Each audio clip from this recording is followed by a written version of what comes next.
Hi, how are you? I'm doing a bit of a more low effort read so that I would be able to do one today. It's like right before I'm going to sleep. But I'm using the Gateway of Light activation deck. So if you would like to stick around, stay put, have a seat, or listen in whatever way suits you, you are very much welcome in this space. And I pulled a couple cards for those of you who um, feel called to stay or feel aligned in staying or who found this video and clicked into it. So, hi. Um, Thank you for being here. This is like on the slope away from our Pisces full moon and lunar eclipse. And I hope that you got to feel everything that you needed to feel in order to allow it to move through you. More than ever during this moon, I really felt that thing that we hear a lot and stuff, but putting it into practice is another thing. Of like, your body is a way for you as a spirit, like living a spiritual existence through a human's vessel. Your feelings just tell you about the experience you're having, and your thoughts are not you. All of it is something that you can be in observance of, learn from. And so when feelings came up over this full moon and like kind of a few days before it and stuff, I was so much more aware of like, it's like the scene where he sees the water droplets falling in A Peaceful Warrior. Watch that movie. I don't know where it is online, but it's easy to find um on like free streaming sites. Anyway, um it's a Dan Millman book, but it's made into a film, and it's the visualization of it just like hits in different ways sometimes. And this is one of those where it's like, I don't know. No, I do know. It's I haven't been filmed for a minute. I'm having a moment, but also I had a scare of a piece in the phone broke that I film on, and so I was like, oh, I might have to like get a whole new camera and like make space and money for that and stuff. But I got it fixed, so yay. Um, anyway, yeah, I was able to identify like, oh, this is the thing that I'm feeling about this. Huh, that's interesting. Let me observe that. Let me not put it like straight under questioning and intellectualize it or anything, and just like feel where it is in my body, and then like allow myself to feel through it. And sure, what is it connected to anything? What is it triggering? Like just all of those questions came so much easier. And then I wasn't run by the feeling, and I wasn't tricked by specifically something that came up, because I feel like I've been uh that's a long story, but I realize it's kind of coming up in these cards a little bit. But I asked for a kind of what we're moving through card and then a guidance card. Because I figured those two things would be easier. And plus this deck specifically is really good at it understands existence as a spiritual being having a human experience more than other decks. Most likely because of the wordings of it and everything. But anyway, the Orion activation is the one that I got for like kind of current placement, but it's like what we're moving through. Such a vibe. And in a big picture way, it totally gets it. Goes with my sweater. Oh, that's so cute. Okay. So underneath the belt of the three stars that are Orion's belt, there is what is called like a star nursery. And it's like a space where supernovas create stars, or stars are created. It's where we've learned a lot about star creation because of being able to witness it happening in that area. Um, and this being like, oh, one of the first words is supernova as well, recreation, renewal, rebirthed by light. I mean, it just really, the rebirthing that is happening through this full moon, the change, the shifts that are happening, especially as well with like Pluto's movements going back for a short time being in Capricorn and then onto Aquarius for like the next until what, 2043 or something. Like the shifts are monumental, and also they don't Like, I think when we think of things being this like massive, it's like all the things left, right, and center, politically and globally and economically and stuff like that. Like, you'd see change immediately and in like quick succession. Now, I'm not saying that is not something that could happen, because literally anything is possible. But like, it happens all the way down to just like the way that you act within your body or feel day to day, the way that you're witnessing things. Like, it's really really tiny, and at the same time can have like huge things that affect all of us in big ways, because it's affecting all the individuals. Like, all of this is not controlled for the most part by like any one person or any one group. It is all of us at all times are participating within the energy grid that we live amongst together. And so how you are showing up in that, even if you don't encounter a lot of people in your day, still matters and still affects that entire grid. um yeah, this is about like, that was the quote I'm looking for. The old stories of your life aren't yours to live out, live up to anymore. You are far greater than these limiting experiences. Like, it really sees us in our time of renewal, big renewal, and like reminding us too that we are made of stardust.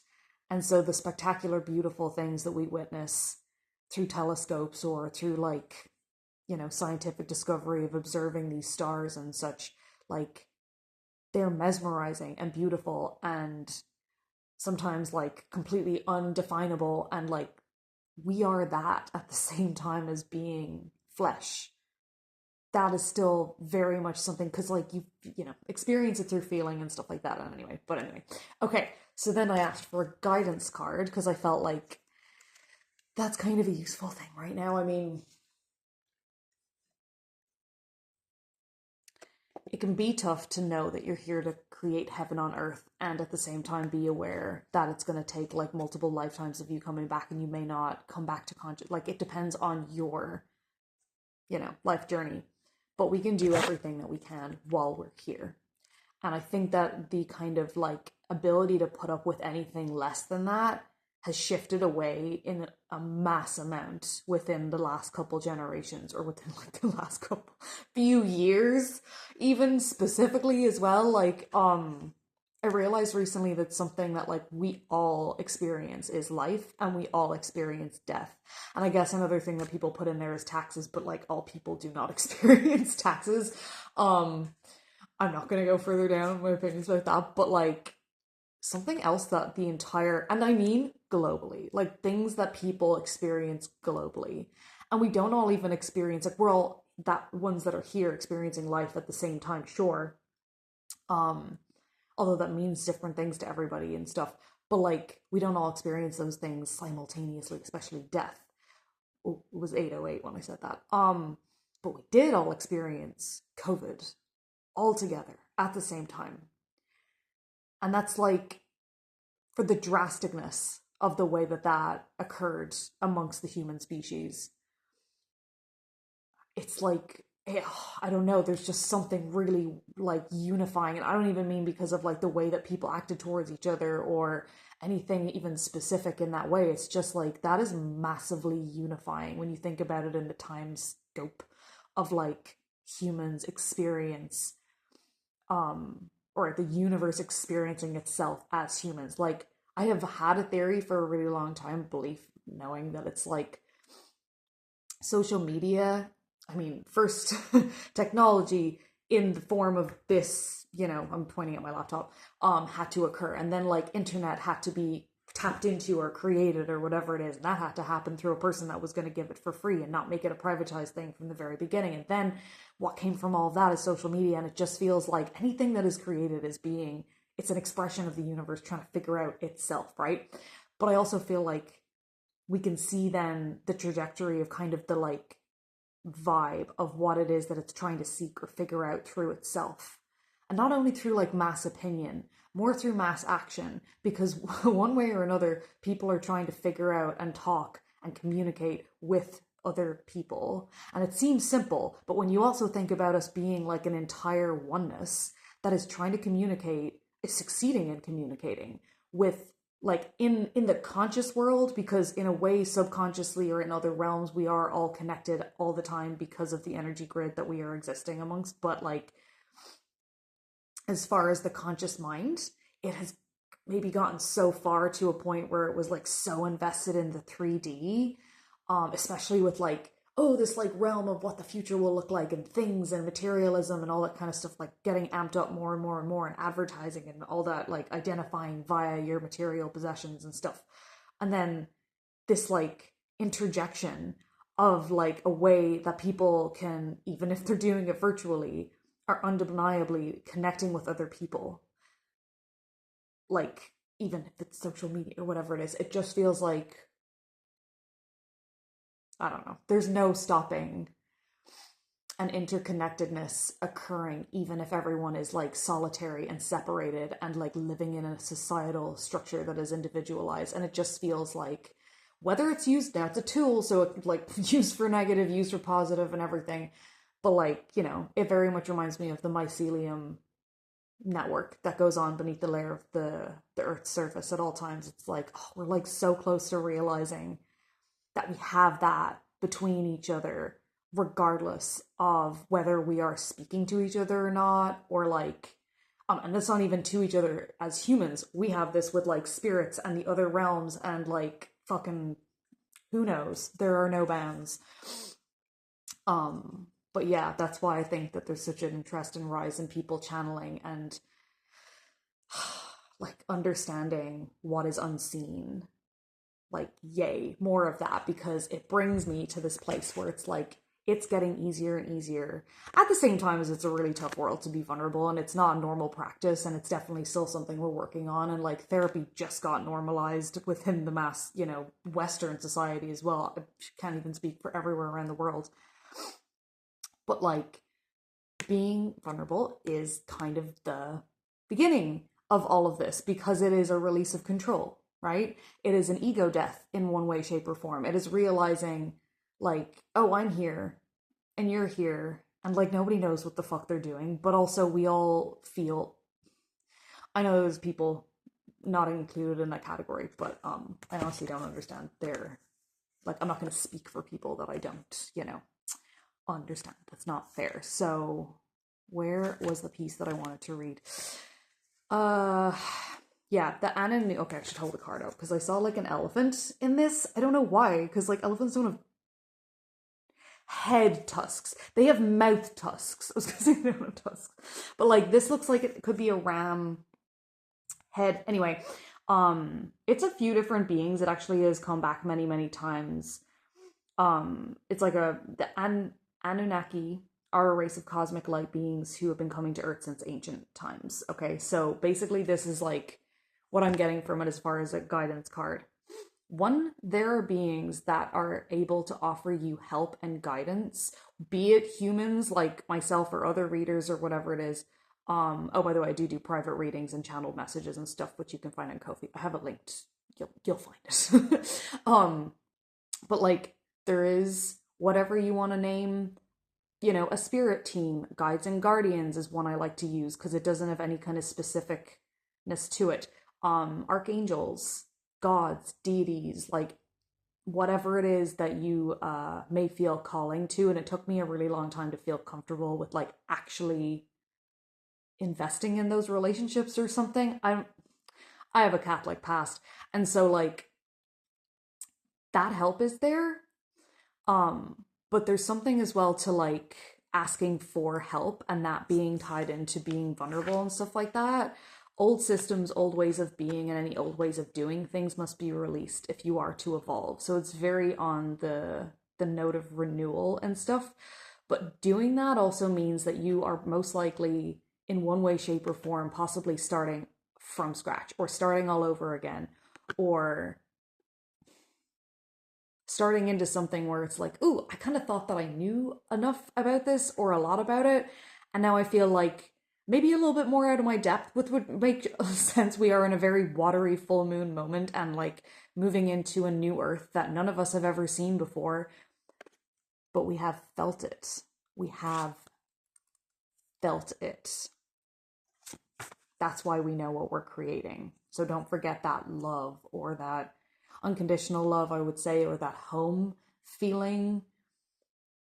The best way that I can understand it is like, I mean, I have a lot of ways I could describe it. I just want to make it relatable for people at all different levels of finding this. Um, it's like probably more than any home that you might have encountered in your human form. But I really hope that there are some people out there hearing this that have experienced this kind of home in their human form.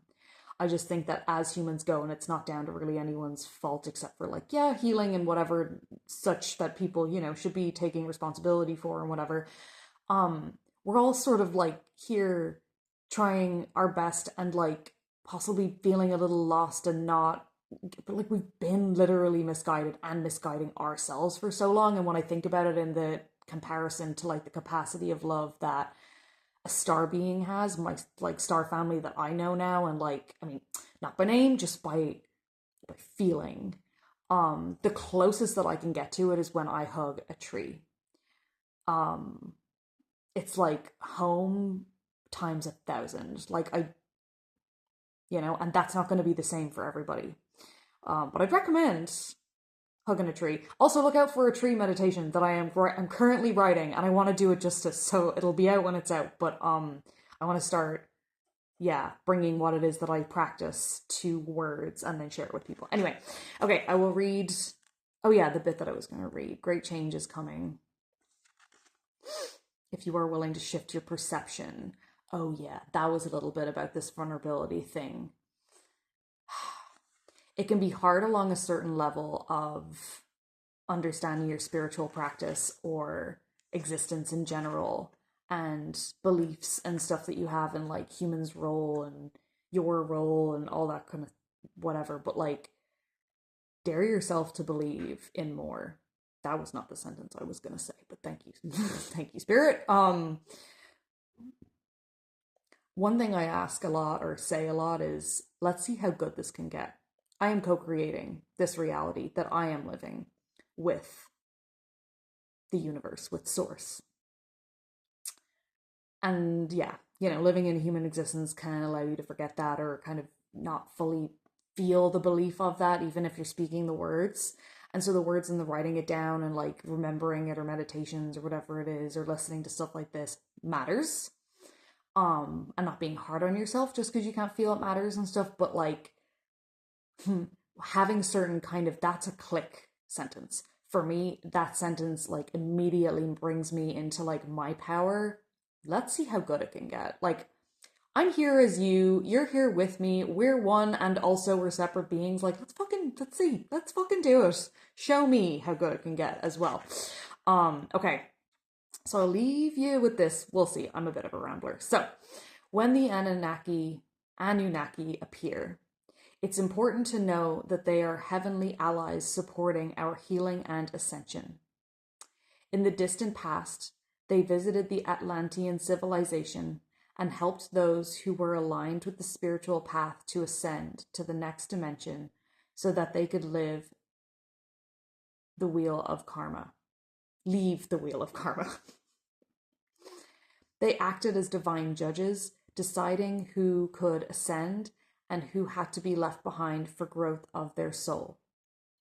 I'm interjecting here with, regardless of whether you identify or not with that Atlantean past, but are feeling like, oh, some people were left behind, some people are kept. It's just where it is that your energetic projection needs to be. There's no judgment, there's no comparison, there's no better. It's just like what is. So hopefully that's helpful. Anyway, those who have abused their powers and had not honored the divine or valued the great gift of life they had been given had to remain for the cataclysmic end of their civilization. For that reason, some people who have had Atlantean incarnations may fear the Anunnaki. Sorry, lads. But be assured that they are beings of infinite light working for source. I'm so tired, Jesus.